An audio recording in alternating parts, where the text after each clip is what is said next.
श्वेत तीर्थ, शुक्र तीर्थ और इंद्र तीर्थ का महात्म्य। ब्रह्मा जी कहते हैं, नारद, श्वेत तीर्थ तीनों लोकों में विख्यात है। उसके श्रवण मात्र से मनुष्य सब पापों से छुटकारा पा जाता है। पूर्व काल में श्वेत नाम के एक ब्राह्मण थे जो महर्षि गौतम के प्रिय सखा थे। वे गोदावरी के तट पर रहकर अतिथियों के स्वागत सत्कार में लगे रहते और मन, वाणी तथा क्रिया द्वारा भगवान शिव का भजन करते थे। वे सदा भगवान सदाशिव की पूजा और ध्यान करते रहते थे। शिव के भजन में ही उनकी आयु पूरी हो गई। तब यमराज के दूत उन्हें ले जाने के लिए आए, परंतु नारद जी वे ब्राह्मण देवता के घर में प्रवेश न कर सके। जब ब्राह्मण की मृत्यु का समय व्यतीत हो गया, तब चित्रक ने मृत्यु से पूछा, मृत्यु, श्वेत का जीवन समाप्त हो चुका है, वह अब तक क्यों नहीं आया? तुम्हारे दूत भी अभी तक नहीं लौटे। ऐसा होना उचित नहीं। यह सुनकर मृत्यु को बड़ा क्रोध आया और वे स्वयं ही श्वेत के घर पर पधारे। उनके दूत भयभीत होकर बाहर ही खड़े थे। उन्हें देखकर मृत्यु ने पूछा, दूतों, यह क्या बात है? दूत बोले, श्वेत भगवान शिव के द्वारा सुरक्षित हैं। हम उनकी ओर आंख उठाकर देख भी नहीं सकते। जिनके ऊपर भगवान शंकर प्रसन्न हो, उन्हें भय कैसा? तब मृत्यु ने अपना फंदा हाथ में लेकर स्वयं ही ब्राह्मण के घर में प्रवेश किया। ब्राह्मण तो भक्ति पूर्वक भगवान शिव की पूजा कर रहे थे। उन्हें ना तो मृत्यु के आने का पता था, ना यमदूतों के। श्वेत के समीप पाशधारी मृत्यु को खड़ा देख दंडधारी भैरव ने विस्मित होकर पूछा, मृत्युदेव, यहाँ क्या देखते हो? मृत्यु ने उत्तर दिया, मैं श्वेत को ले जाने के लिए यहाँ आया हूँ, अतः इन्हीं को देखता हूँ। भैरव ने कहा, लौट जाओ। मृत्यु ने श्वेत पर अपना फंदा फेंका। यह देखकर भैरव कुपित हो उठे। उन्होंने शिव के दिए हुए दंड से मृत्यु पर गहरी चोट की।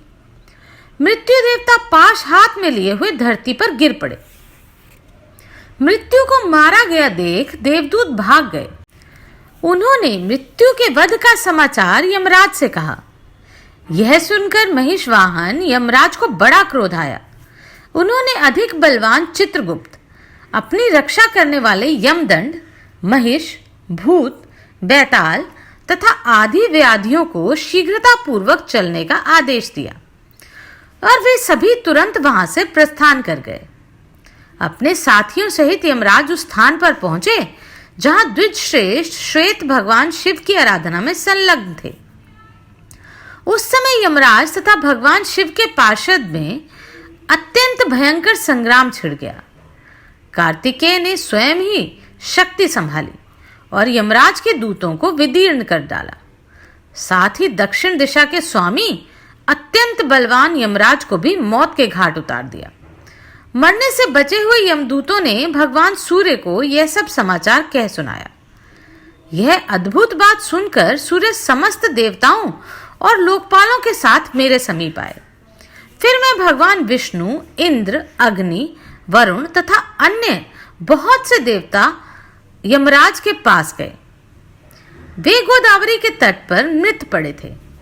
यमराज को सेना सहित मरा देख देवता भय से व्याकुल हो उठे और हाथ जोड़कर बार बार भगवान शिव की प्रार्थना की। देवता बोले, भगवान, आपको अपने भक्त सदा ही प्रिय हैं तथा आप दुष्टों का वध किया करते हैं। संसार के आदि संसृष्टा नीलकंठ, आपको नमस्कार है, नमस्कार है। ब्रह्म प्रिय, आपको नमस्कार है। देव प्रिय, आपको नमस्कार है। विप्रवर, श्वेत आपके भक्त हैं।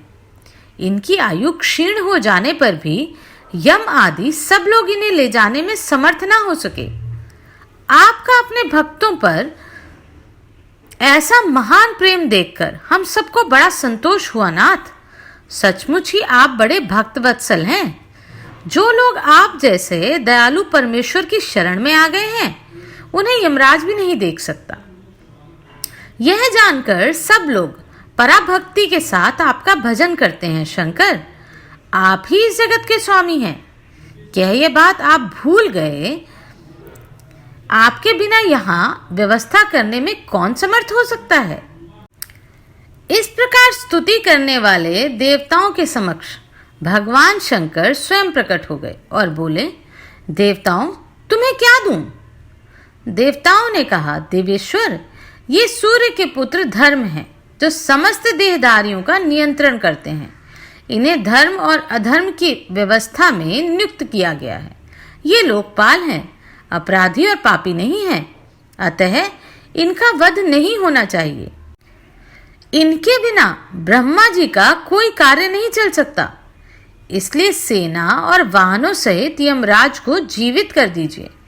नाथ, महात्माओं के सामने की हुई प्रार्थना सफल ही होती है, वह कभी व्यर्थ नहीं जाती। भगवान शिव बोले, देवताओं, मेरी बात सुनो।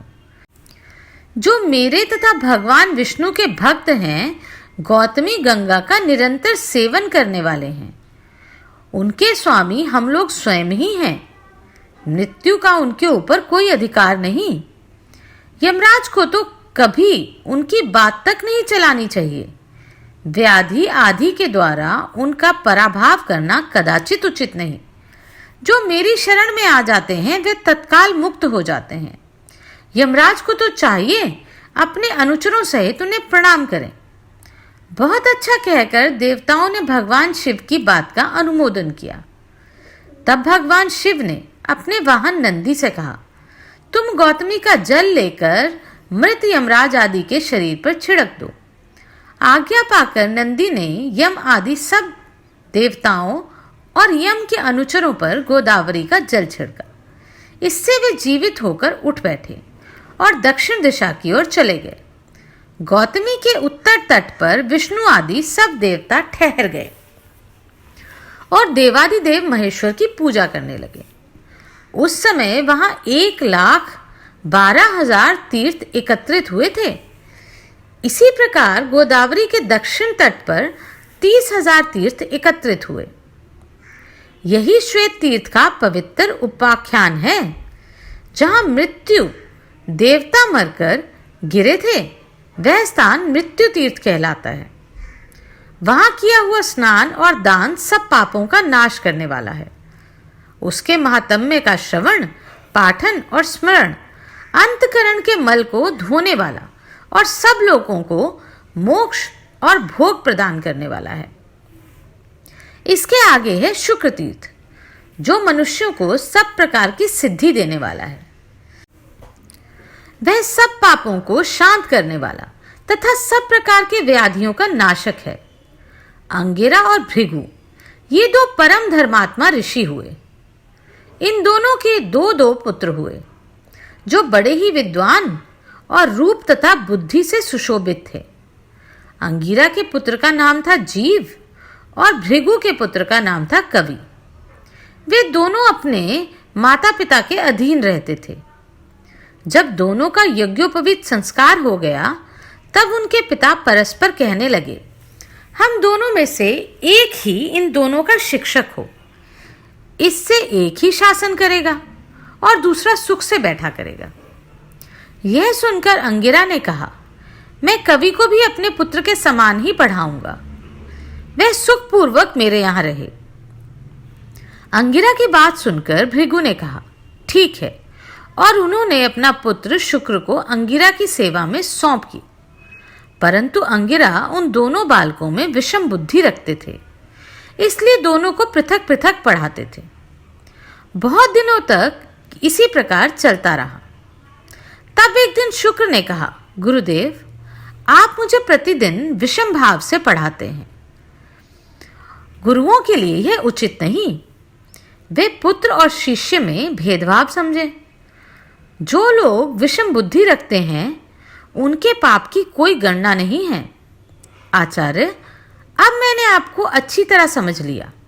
आपको बार बार नमस्कार करता हूं। अब दूसरे किसी गुरु के यहां जाऊंगा। मुझे जाने की आज्ञा दीजिए। इस प्रकार गुरु और बृहस्पति से पूछकर उनकी आज्ञा ले शुक्र चले गए। उन्होंने सोचा अब पूर्ण विद्या प्राप्त करके ही पिता के पास लौटूं। किंतु किससे पूछूं? कौन सबसे श्रेष्ठ गुरु हो सकते हैं?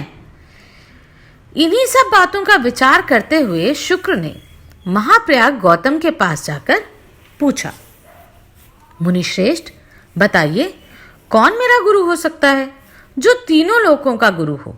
उसी के पास जाऊंगा। गौतम ने कहा, जगत गुरु भगवान शंकर ही गुरु होने के योग्य हैं। शुक्र ने कहा, मैं कहाँ रहकर शंकर जी की आराधना करूं?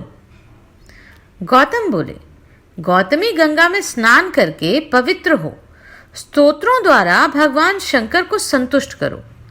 संतुष्ट होने पर वे जगदीश्वर तुम्हें विद्या प्रदान करेंगे। गौतम के कहने से शुक्र गोदावरी के तट पर गए। वहां स्नान करके पवित्र हो भगवान शिव की स्तुति करने लगे। शुक्र बोले, प्रभो मैं बालक हूं, मेरी बुद्धि भी बालक की है। आप बाल चंद्रमा को मस्तक पर धारण करने वाले हैं। मुझे आपकी स्तुति करने का कुछ भी ज्ञान नहीं, केवल आपको नमस्कार करता हूं। गुरु ने मुझे त्याग दिया है, मेरा कोई सुहृद अथवा सखा नहीं है। आप ही सब प्रकार से मेरे प्रभु हैं।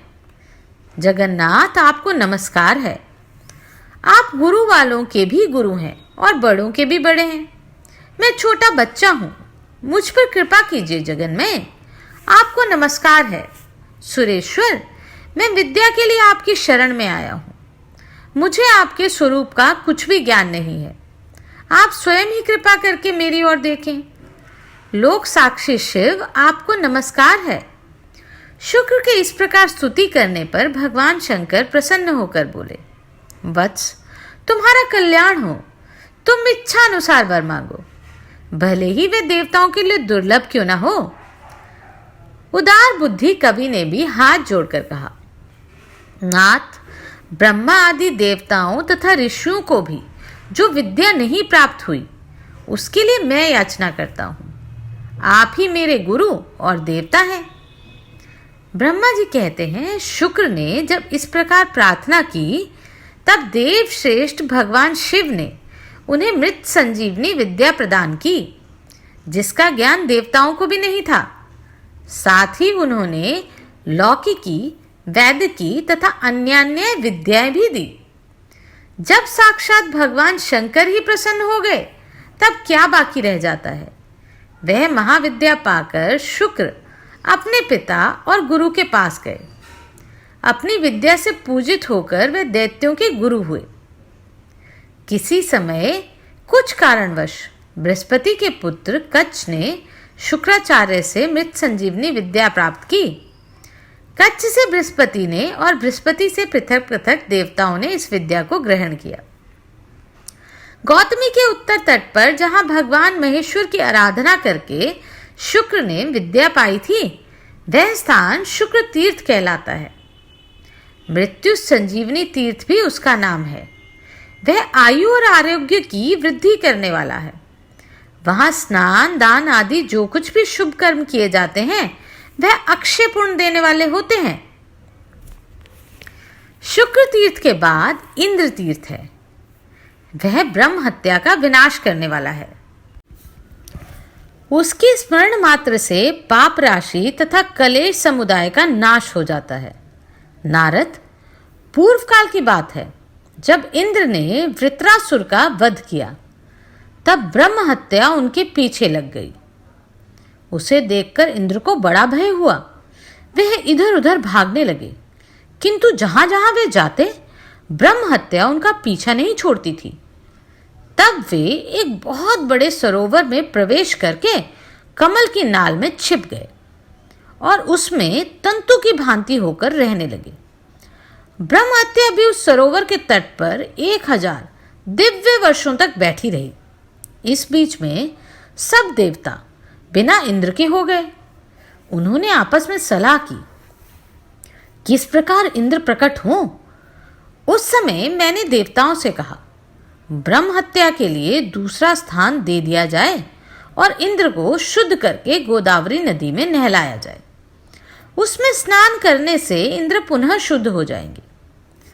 इंद्र का प्रथम अभिषेक नर्मदा तट पर हो। वहां उनके मल का शोधन होने के कारण उस देश का नाम मालव पड़ा। तत्पश्चात वे गौतमी गंगा के तट पर लाए गए। वहां पुण्य नदी के जल में गौतमी जल लाकर उसी से समस्त देवता, ऋषि, मैं, विष्णु, वशिष्ठ, गौतम, अगस्त्य, अत्रि, कश्यप, अन्यान्य ऋषि, यक्ष तथा पत्रगों ने इंद्र का अभिषेक किया। तत्पश्चात मैंने उन्हें अपने कमंडल के जल से भी अभिषिक्त किया। इस प्रकार यहाँ पुण्य और सिकता दो नदियां हो गईं। वे दोनों गौतमी गंगा में आकर मिली। उन दोनों के संगम मुनियों द्वारा सेवित विख्यात तीर्थ बन गए। तब से इस तीर्थ को पुण्य संगम कहते हैं। सिकता संगम का ही नाम इंद्र तीर्थ हो गया। वहां 7,000 मंगलमय तीर्थ निवास करने लगे। उन तीर्थों में तथा विशेषतः संगम के जल में जो स्नान दान किया जाता है वह सब अक्षय जानना चाहिए।